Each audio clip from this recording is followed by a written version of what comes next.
My best friend, Emily, gave me a handmade green bracelet as a birthday gift. She'd woven it herself, and I thought it was the sweetest thing. I posted a picture of it on social media, and soon my notifications were flooded with birthday wishes from friends and followers. But then, buried in the comments, there was this one that totally threw me off. Some guy wrote, "That bracelet's made with hair from a dead person. You should toss it ASAP." I laughed it off at first, it was so ridiculous it almost felt like a prank. I fired back, "This hair's from me and Emily, dude. What, are you wishing us dead or something?" Curious, I clicked on the guy's profile. Brand new account, zero personal info, no pics, total red flags. I was about to block him when a private message popped up from him. "Don't believe me? Feel the hair on top. Doesn't it feel kinda greasy? Sniff it. Smell anything off?" Against my better judgment, I ran my fingers over the bracelet. It did feel a little sticky, like unwashed hair. I hesitated, then leaned in for a sniff, and yeah, there was a faint stench. My stomach flipped. Was I imagining things, or was this real? A chill crept up my spine. Then my phone buzzed again, another message, but this time from someone else, a random good Samaritan. "Hey girl, don't fall for that creep." Obvious fake account. Followed by, "Download a scam blocker app." Taking down trolls is everyone's job. I let out a shaky laugh, relieved. But that smell, it was still lingering. I followed my nose to the kitchen and found the culprit, a salmon fillet Emily had mailed me a few days ago as part of my birthday surprise. I'd forgotten to stick it in the fridge, and it was rotting away on the counter. If that weirdo hadn't gotten me paranoid about smells, who knows how long it would have sat there. I chucked the stinking fish in the trash and headed back to my phone. The creepy account had messaged me again, "Believe what you want, but if I'm right, didn't Emily recently invite you to her hometown?" I was about to brush it off when Emily texted me out of nowhere, "Hey babe, didn't you say you wanted to check out the county fair back in my hometown? It's happening in 2 days. Wanna come?" Okay, weird coincidence. I didn't buy the guy's nonsense, but the timing gave me goosebumps. I opened my chat with Emily, fingers hovering over the keyboard. After a long pause, I typed, "Next time, maybe. Work's crazy right now. Can't swing it." She replied instantly, "Oh, gotcha.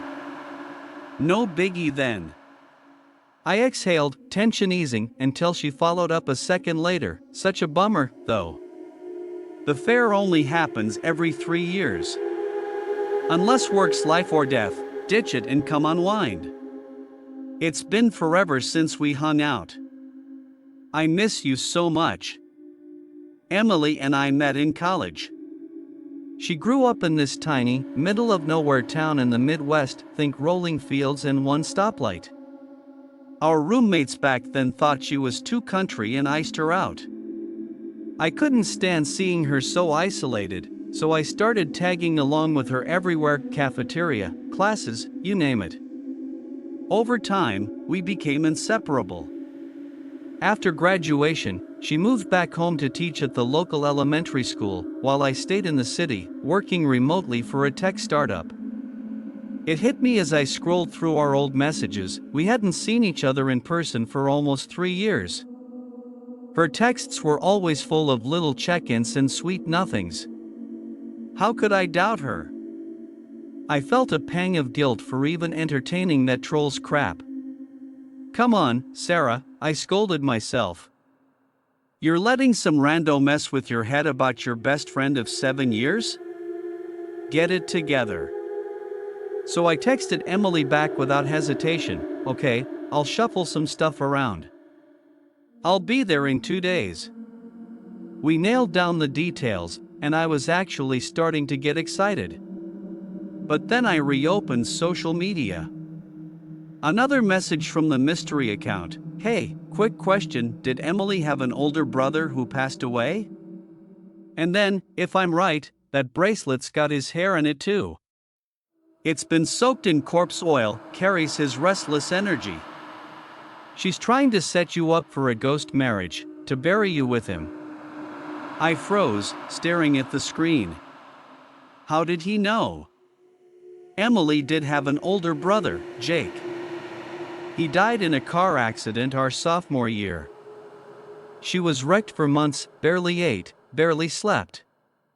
She'd told me once how her parents were old school, obsessed with having a son. When she was born a girl, they were so pissed they almost didn't keep her. Jake was the one who stepped up, worked odd jobs to pay her way through school. They were tight, he was more like a dad than a brother. And yeah, Jake had never married. No girlfriend either, as far as I knew. He was still single when he died. A shiver ran through me. I started typing a reply to the guy, desperate for more info, but when I hit send, an error popped up. His account was gone, suspended for violating terms after too many reports. No way to track him down outside this app. Nothing. I flopped onto my bed, restless. My mind replayed every moment with Emily, the late-night study sessions, the dumb inside jokes, the way we'd kept in touch every single day since college, even living states apart. It never felt like distance. Could she really? Could Emily really do something that insane? Was this guy just spouting nonsense, or? I kept turning it over in my head, round and round, until exhaustion finally pulled me under, and I drifted off to sleep. I jolted awake in the middle of the night, heart pounding. As my eyes adjusted, I realized I wasn't alone. Someone was in my room. The lights were off, just the pale glow of moonlight spilling through the window. A figure in a black hoodie with yellow floral trim sat on the edge of my bed. Their hand slipped under the hem of my pajama shirt, icy fingers brushing my stomach cold enough to make me shiver. Slowly, they started creeping upward. Panic hit me like a freight train. I yanked their hand away, scrambled back against the wall, and pulled the blanket around me like a shield. My voice shook as I stammered, Don't come any closer. If it's money you want, I'll give you my pin, just don't hurt me. I swear, I'll take you down with me if I have to. Suddenly, the figure lunged toward me.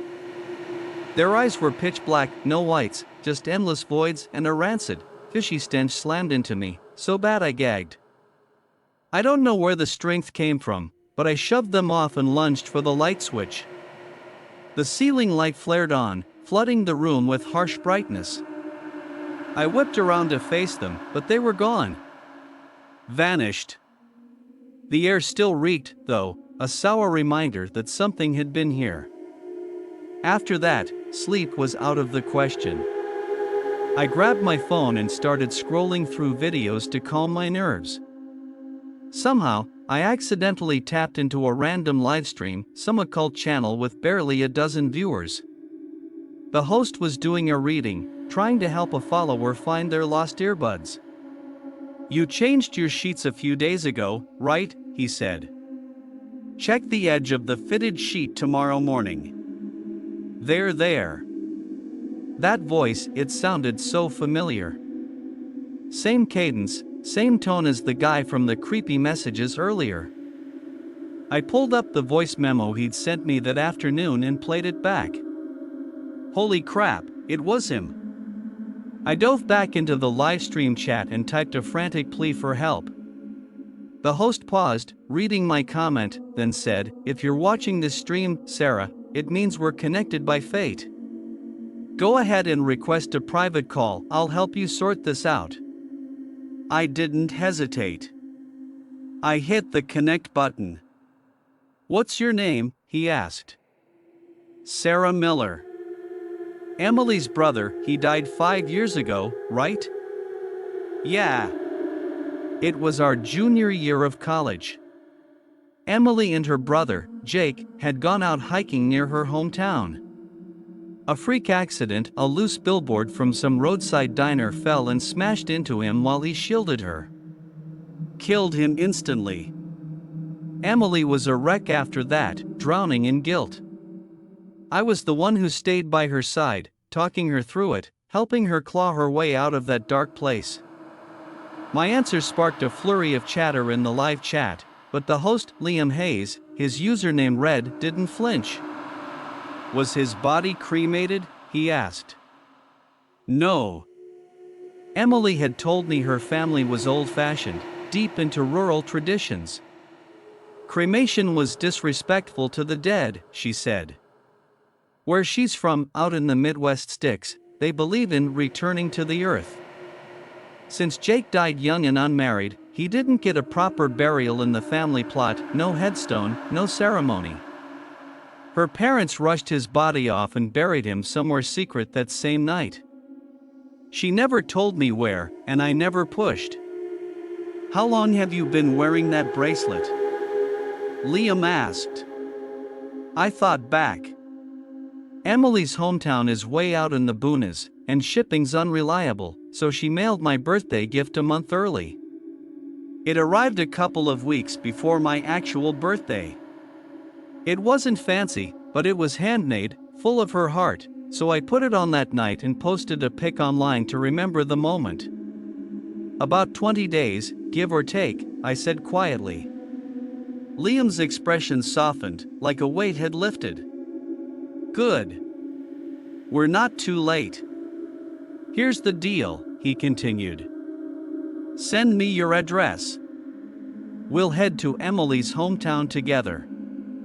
On the day we set out, Liam showed up at my apartment bright and early. We headed to the train station together, hopping on an Amtrak that chugged along for over 12 hours to get to Emily's hometown. When we finally stepped off the train, I spotted her right away at the platform gate. 3 years apart, and she hadn't changed a bit, still skinny, still petite, waving at me with that familiar grin. I couldn't help myself, I sprinted over and threw my arms around her, squeezing tight. After we pulled apart, Emily's eyes flicked to Liam standing beside me. Sarah, who's this? She asked, her voice trailing off. I grabbed Liam's hand, swinging it playfully in front of her with a shy smile. This is my new boyfriend, Liam West. Just started dating. Maybe it was my paranoid imagination, but I swear her face darkened the second I said boyfriend. Since when do you have a boyfriend? She pressed. You never mentioned him. It's super recent, I said, brushing it off. Work's been nuts, so I haven't had a chance to tell you. But hey, I brought him along to meet you now. You've gotta give him the bestie seal of approval. Emily forced a smile and ushered us toward an old, beat-up pickup truck. She said her parents insisted I stay at their place, wanted to thank me for looking out for her back in college. As we climbed into the truck bed, I noticed a few other people already crammed in. It was a hot day, and the mix of sweat and gasoline fumes hit me like a wall. I wrinkled my nose, trying not to gag.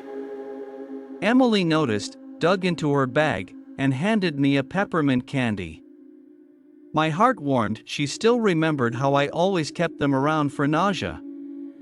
I popped it in my mouth, and sure enough, my stomach settled a bit. The bumpy ride lasted about half an hour, and by the time dusk rolled in, we pulled up to her family's weathered farmhouse. As we hopped out, Emily mentioned her parents had been up since dawn cooking a big meal for my arrival, ready to eat the second we walked in. At the dinner table, her mom and dad kept piling food onto my plate, urging me to eat up. I didn't want to seem rude, so I went along with it. I picked up a rib with my fork, lifting it to my mouth, when Liam's elbow suddenly nudged me hard. The rib and fork clattered to the floor. I bent down to grab them, and that's when I saw Liam's phone screen under the table, angled just enough for me to read, "Don't eat." followed by, "There's Jake's ashes in the food. Eat it, and you're done for." I froze. The fork slipped from my hand again, hitting the floor with a soft clink. Jake's ashes? In the food? Nausea surged up my throat. My hand shook so bad the table rattled, and I dry heaved once, loud enough to turn heads. "Sarah, you okay?" Emily asked, popping up in front of me, concern etched on her face. I shot a panicked glance at Liam, but he'd already pocketed his phone. Breathing out a shaky sigh, I sat up and forced a smile. "I'm fine. Probably just motion sickness from the ride. Think I'll skip eating for now." "No way." Emily snapped, sharper than I expected. She softened a second later, her tone gentler. "If it's motion sickness, you need something in your stomach, or it'll get worse. Here, try something light." She grabbed a piece of steamed broccoli and held it out to me. I flicked my eyes toward Liam. He was digging into his plate like nothing was wrong. Was it just my food that was tainted? "Sarah, eat it," Emily urged, her smile warm under the dim kitchen lights, the same smile I'd known for years. She just cared about me, right? Wanted me to feel better? I swallowed hard, took the broccoli, and popped it in my mouth. No weird taste, just bland veggie. Still, Liam's warning screamed in my head. I chewed fast, barely tasting it, and forced it down. Emily beamed and reached for another piece, but then her eyes landed on my wrist. Her face shifted, tightened. "Where's the bracelet I gave you?" she asked.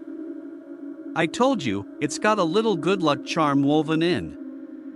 You've gotta wear it, okay?" I touched my bare wrist, fumbling for an excuse. "Oh, I was in such a rush to get here, I forgot it." Truth is, I didn't forget. After that live stream with Liam, I told him about the shadowy figure by my bed, the one that vanished into thin air. He'd said it was probably Jake's spirit, drawn to me because of the energy in the bracelet, coming to meet his future bride. Freaked out, I tossed it into my apartment's fireplace and watched it burn to ash. No way was I letting Jake's ghost pay me another visit. "No big deal," Emily chirped, brushing it off. "I've got another one right here. Put it on." She pulled an identical bracelet from her pocket and grabbed my hand, moving to slide it onto my wrist. Her sudden intensity startled me. I yanked my hand back on instinct, heart thudding. Across the table, Liam caught my eye and shook his head subtly, signaling me not to fight it. While Emily's parents were distracted, heading to the kitchen, he leaned closer and mouthed, barely audible, "Go along with her. Put it on for now. Something's off with Emily. She's dead," he added under his breath. "What? No way. We texted every day. Just minutes ago, we'd hugged, her body was warm, solid." She stood in the light, laughing and talking like always. How could a dead person seem so alive? A moment later, Liam whispered again, "Emily's really gone." Her obsession with her brother was too strong. She couldn't let him go, so instead of moving on, she lingered, turned into something dark. A vengeful spirit. The one you've been chatting with these past few days? Not human. A walking corpse. My hands dropped under the table, trembling uncontrollably. The Emily sitting across from me, was she really dead? Memories from college flooded back, us holding hands as we explored every corner of campus, dreaming about our futures, promising to be each other's maids of honor, toasting to each other's happiness. And now she was gone. Worse, she wanted to hurt me. For years ago, I'd have laughed this off as insane. But now, with the truth staring me in the face, I had no choice but to believe it. My best friend of 7 years wanted me dead. Across the table, Emily's eyes locked onto mine, unblinking. Maybe it was my imagination running wild, but under the flickering kitchen light, her face looked unnaturally pale, ghastly, almost. I took a deep breath and let her slide the new bracelet onto my wrist. Her expression softened as it settled into place. "Sarah, I just want what's best for you," she said, smiling faintly. "Here, have another bite." I couldn't stomach another morsel. But I didn't dare cross her, not now. I forced myself to swallow the food she offered, choking back the urge to gag as she kept piling it on. Finally, she set her fork down, satisfied. The second Emily and her parents stepped into the kitchen, I bolted to a quiet corner of the house, jammed my fingers down my throat, and puked everything out. Wretch! I emptied my stomach completely. When I turned around, Liam was right behind me.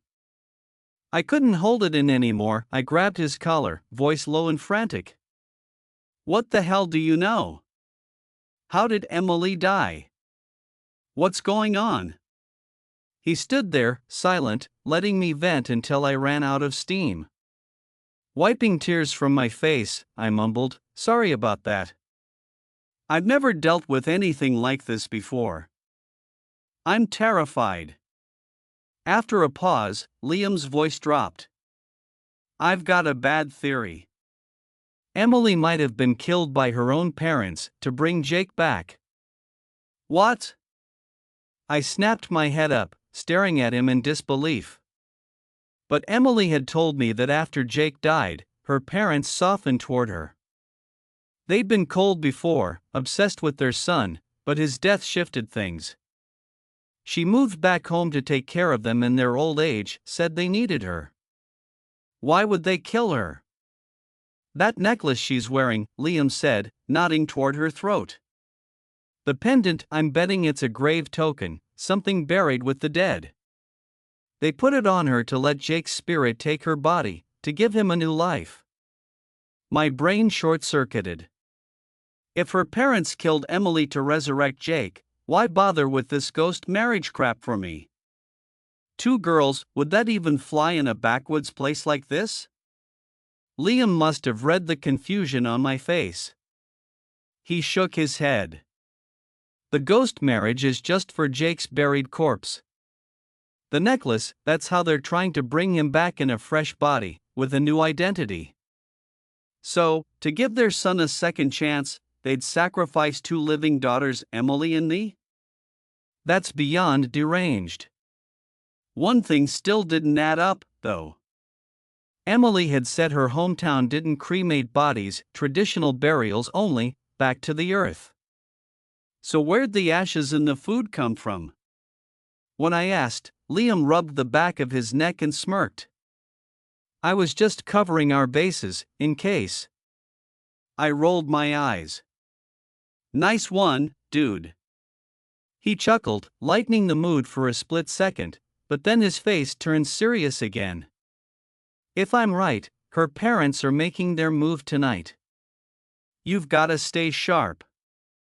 I can break the ghost marriage ritual," he continued, "but that necklace on Emily, it's the key to Jake hijacking her body. You need to get it off her and destroy it before midnight." Emily set me and Liam up in separate rooms for the night. I was nervous, but it gave me a shot at snagging that necklace. As she started to leave, I grabbed her arm and insisted she sleep in my room instead. She hesitated but agreed. We still had 2 hours until midnight. Emily and I lay side by side on the creaky old bed in her family's guest room, a lumpy mattress on a rusty frame. We chatted, reminiscing about college days, silly pranks, late-night study sessions, trading stories like nothing had changed. After a while, she went quiet. I rambled on for a bit, then cracked my eyes open, peering at her through the dim light. Moonlight slipped through a gap in the tattered curtains, casting a faint glow across the room. It took a minute for my eyes to adjust, but when they did, I saw it. Emily's face was deathly pale, her chest still, not a hint of breathing. That's when it hit me, or rather, when I finally let myself accept it. My best friend, the person I loved most in the world, was dead. I took a shaky breath and reached for the necklace around her throat. The instant my fingers brushed it, a bone-chilling cold shot through me, nearly making me yank my hand back. But then I thought of her parents, how they'd trade both our lives to resurrect their long-rotted son. Rage surged up, drowning the fear. Gritting my teeth, I ripped the necklace off her neck. Clutching it tight, I watched her for any sign of movement. Nothing. She stayed still. I slipped off the bed, tiptoeing toward the door to find Liam. But just as my hand touched the knob, her weak voice croaked behind me, "Sarah, where are you going?" I froze, heart hammering, too scared to turn around. "Just the bathroom," I stammered. "Go back to sleep, don't worry about me." A frigid hand clamped onto mine. She pushed the door open herself. "The bathroom out here's pitch black, no lights in a rural dump like this. You're scared of the dark, right? I'll come with you."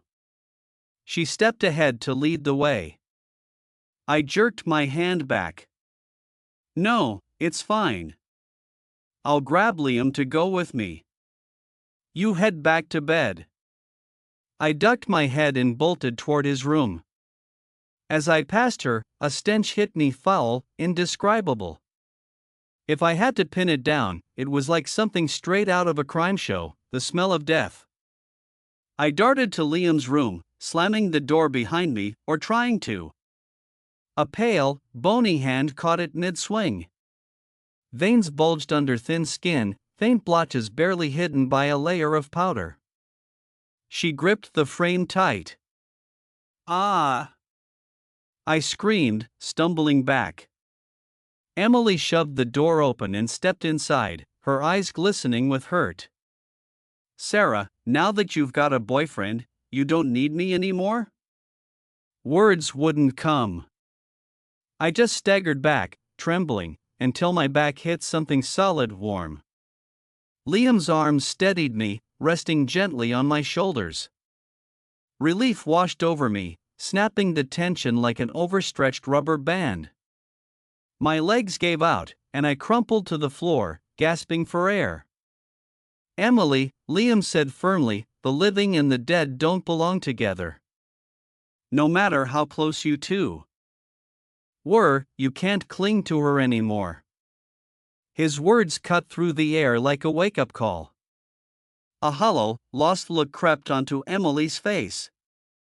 She pointed at me, then herself, voice shaking. "You're saying I'm dead?" Liam nodded, stone-faced. A suffocating silence swallowed the room. I held my breath, eyes twitching, sensing something awful brewing.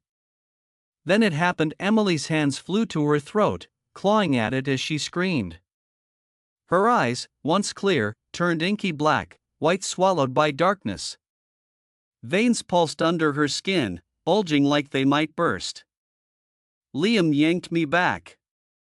"Watch out, she's turning into a full-on wraith." I scrambled behind him, hands and knees scraping the floor as I retreated. Something hard slipped from my grip, thudding against me. The necklace. I'd forgotten I was still holding it. I thrust it toward Liam. "If we destroy this, will Emily be able to move on, like, reincarnate or whatever?" He nodded, reaching for it, but before he could take it, Emily let out a guttural shriek and lunged at him. Liam stumbled under her weight, crashing to the floor.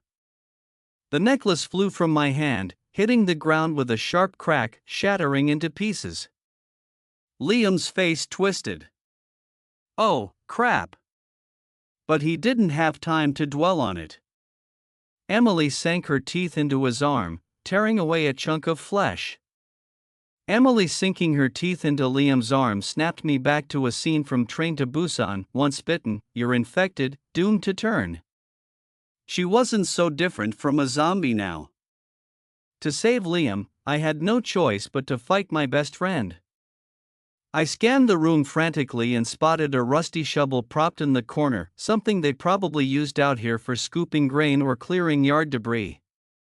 I grabbed it, raised it high, and brought it down hard on Emily's head. A dull thud echoed. Something wet splattered across my face, thick, rancid, reeking like death itself. In my panic, I thought she'd turn on me, but she didn't. She kept chasing Liam, hell-bent on dragging him down with her. He was right, Emily wasn't human anymore. That shovel's edge was sharp, honed for scraping and cutting through tough stuff. In my rush, I'd swung with everything I had, splitting half her face open. But she didn't even flinch, just kept moving like it was nothing. Liam darted around the room, Emily snapping at his heels. I stood frozen, shovel in hand, clueless. My voice came out a trembling mess. Liam, what do I do now? He seized the moment, snatching his backpack mid-run and pulling out some gear. Pick up the necklace pieces off the floor, he shouted. Put them in your mouth, then hide in her parents' room and wait for me. In my mouth? I recoiled, skin crawling. But didn't this come from Jake's? No choice. He spun around, shoving Emily back with a desperate swing. It'll mask your scent, keep Jake off your trail for a bit. Do it if you wanna live. I gagged at the thought, but survival trumped disgust. While Liam pinned Emily against the wall, I dropped to my knees, scooped up a shard of the shattered necklace, wiped it on my sleeve, and shoved it in my mouth. Then I bolted for her parents' room. The second I stepped inside, I froze. The place was set up like a makeshift shrine, creepy as hell. A wooden table stood in the center, draped with a faded cloth, holding 2 memorial plaques and 3 smoldering sticks of grayish-white incense. The air was thick with ash and smoke. I crept closer, squinting at the plaques. My blood ran cold, one had my name carved into it. A noise jolted me out of my shock. I whipped around, scanning the room, then dove under the table. The space was tight, cramped, the smell of burnt incense seeping through the cloth scaps and stinging my nose. I clamped a hand over my mouth to stifle a sneeze, every second dragging like an eternity. Holding my breath, I listened. Dead silence outside, no footsteps, no voices, just my own ragged breathing. The world felt unnaturally still. I glanced at my watch. 12:01 a.m. past midnight. Didn't that mean their ritual had failed? Was I safe? Relief flooded me. I peeked out from under the cloth. Then a blood-smeared face loomed right in front of me. Black hoodie with yellow floral trim, he was unmistakable. Jake. His eyes were solid black, no whites, blood dripping down his cheeks, pooling on the floor with a steady drip drip drip. The stench hit me full force, gagging me. A candle flickered nearby, casting his shadow on the wall, a towering, monstrous shape, poised to swallow me whole. In the dark, he grinned, teeth glinting. Found you. I screamed, grabbing a fistful of incense ash and hurling it at him before scrambling out from under the table. But as I staggered up, I saw them, Emily's parents, standing behind Jake. Her mom smiled at me, all warm and maternal, then turned to him. Good boy, don't rush. We'll bring your bride to you right now. The sheer insanity of it snapped something in me. I couldn't stay here. I spun around and ran for the door. The second I flung it open, Liam was there, alone in the hall. Relief hit me like a wave. I grabbed his shirt, voice shaking. Liam, what the hell's going on? You said Jake wouldn't find me here. But Liam didn't answer me. He just stared, cold and unreadable. Then Emily's dad spoke up, his voice dripping with gratitude. "Mr. Liam, we can't thank you enough. Without you, our son wouldn't have landed such a pretty bride." "What?" I whipped my head toward Liam, then back to Emily's parents, disbelief crashing over me. They were all in on it, working together. Wolves ahead, tigers behind, I was trapped. Emily's parents sneered and stepped toward me one step, two. I grabbed a rickety wooden chair nearby, brandishing it like a shield, eyes darting as I calculated my odds of escaping this nightmare. "Sarah, give it up," Liam said, voice flat. "This is your fate."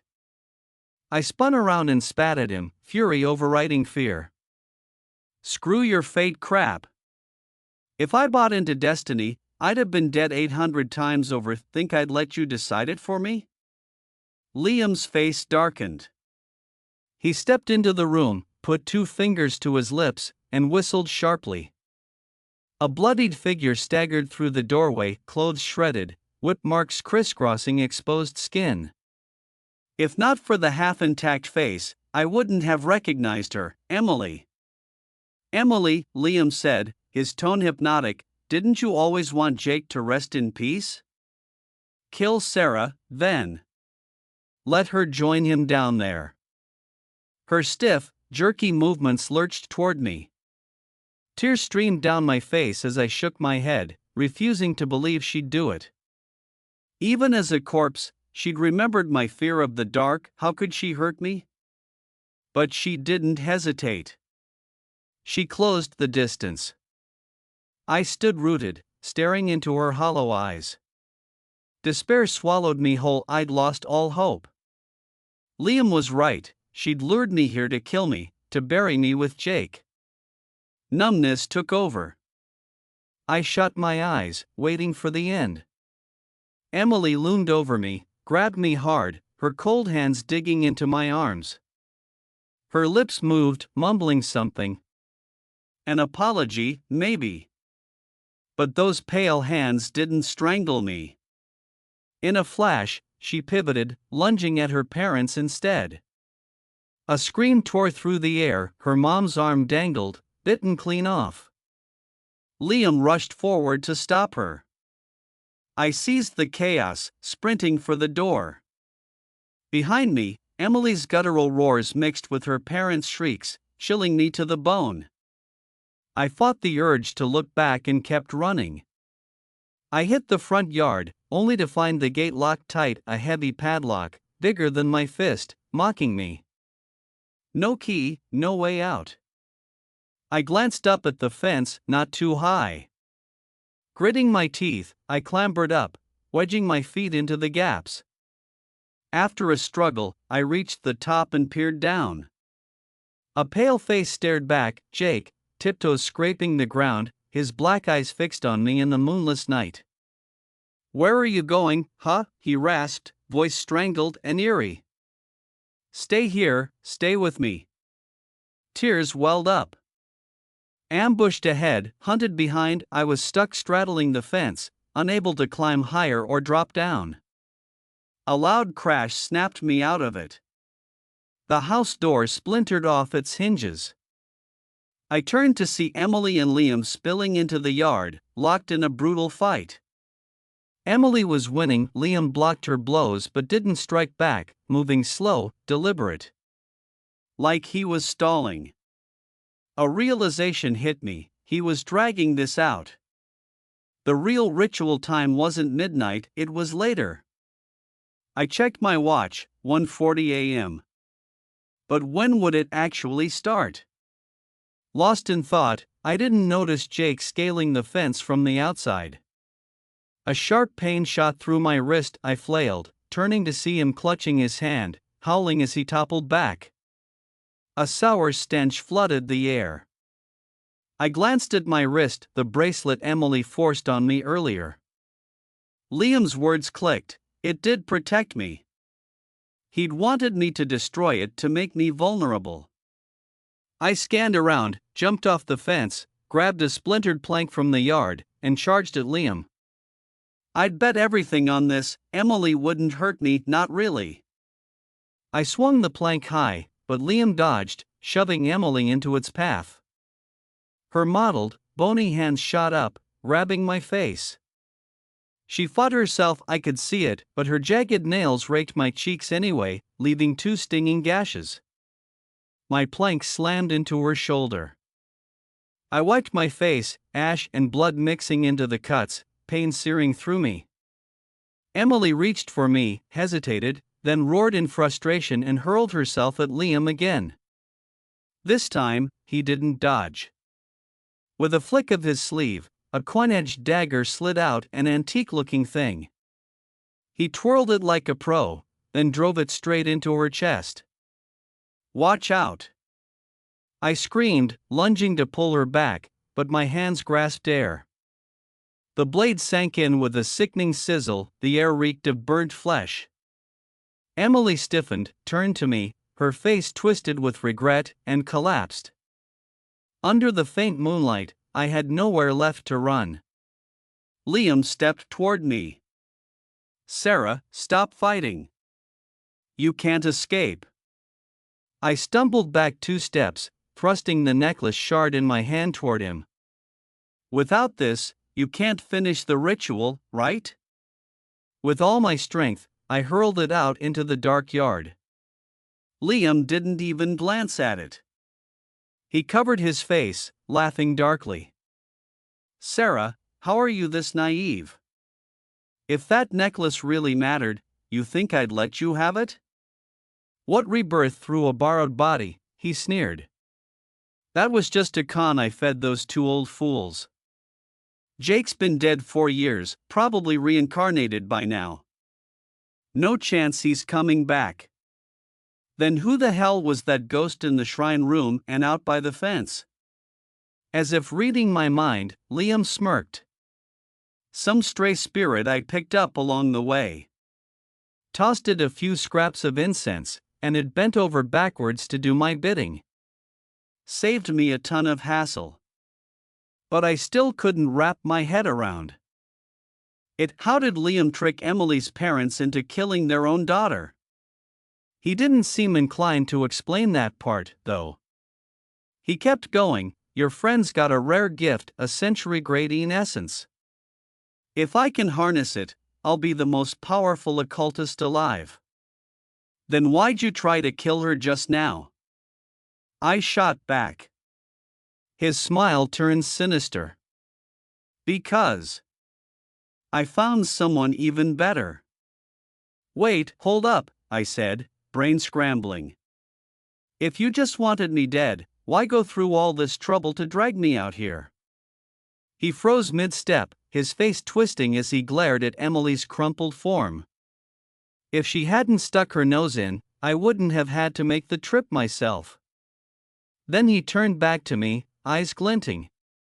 "But it's fine. All the obstacles are gone now. I can refine you in peace."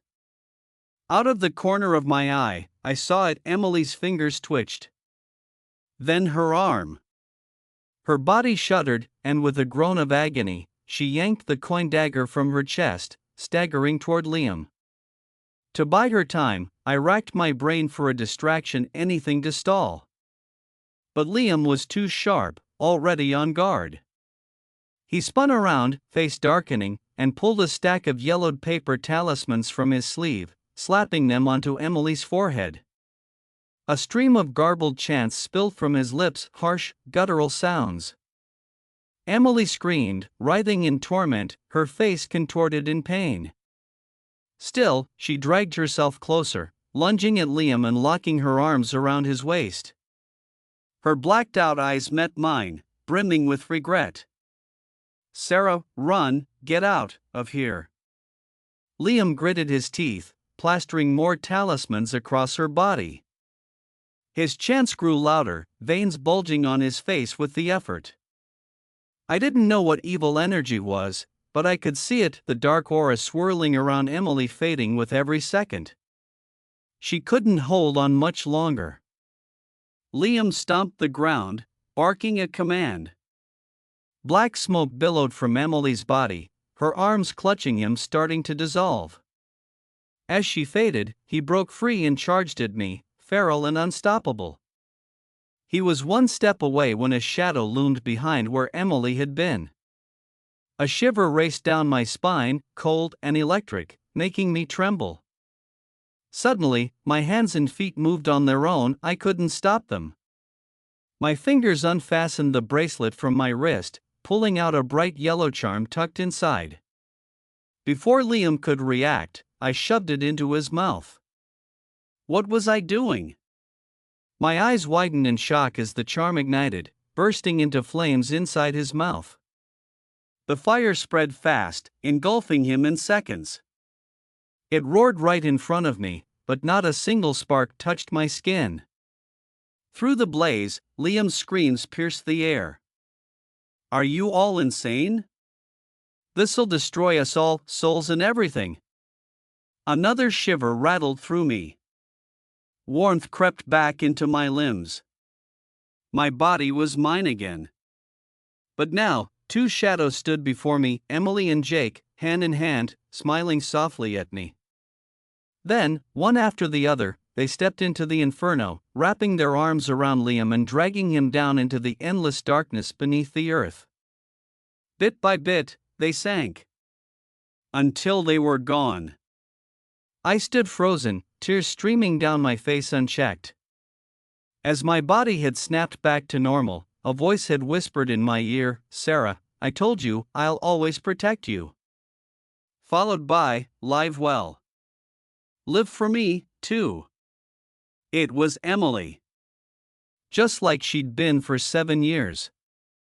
The rooster's crow woke the sleepy sun, its light spilling into the yard still shrouded in night's shadow. I sat by the front door, staring at the wreckage around me. My thoughts churned, piecing it all together. From the start, Emily had been shielding me. The moment she saw Liam, she'd sent me signals, warnings I'd misread as threats, too caught up in my fear to see the truth. Liam's words echoed in my mind, soul scattered, gone forever. Everything Emily, Jake, all of it, erased. My head filled with memories of her. From our first days at college, I'd been the one protecting her, or so I thought. But somewhere along the way, she'd taken over. Mornings I skipped class, she'd cover for me. Weekends I slept in, breakfast waited on the table. Finals? She'd hand me a perfect study guide. Every stumble, every low point, she was there, lifting me up. We'd made each other better. And she'd never broken her promise. Even at the end, she'd saved me. Dawn broke fully, and a neighbor, noticing the chaos at Emily's house, called the cops. Her parents' bodies were hauled to the station. I went along to give my statement. The case was so bizarre it got sealed in a restricted file. By the time I left the precinct, it was noon. A breeze brushed past, still carrying a chill. I'd survived something massive. I let out a shaky breath, took a cab to our old university, and wandered the paths we used to walk back and forth until night fell and my legs gave out. When it was all over, I found a peaceful spot with good vibes and set up a grave for Emily and Jake. I buried the bracelet she'd made me there too. Kneeling, eyes red and swollen, I bowed 3 times. If they hadn't fought to save me, I'd be lying here with them.